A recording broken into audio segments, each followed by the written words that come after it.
In a narration found in Sahih Muslim, number 4185, the importance of treating children equally is stressed.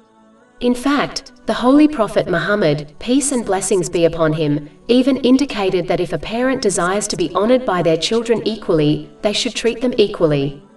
Meaning what one gives is what they shall receive.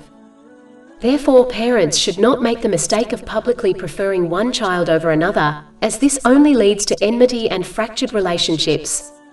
They should strive to treat them equally, such as buying them gifts. The only time it may be acceptable to buy gifts for one child only is on special occasions, such as birthdays. Parents should never openly criticize one child in front of their siblings, neither should they compare their children in behavior publicly, as this will also lead to enmity between siblings. In fact, this attitude should be applied to all relationships. When a person treats people justly, then they will find they too are treated with justice by others. This attitude will always strengthen the ties between people, especially within families. Over 400 free ebooks, audiobooks, infographics, podcasts and blogs available on our website, www.shakepod.com.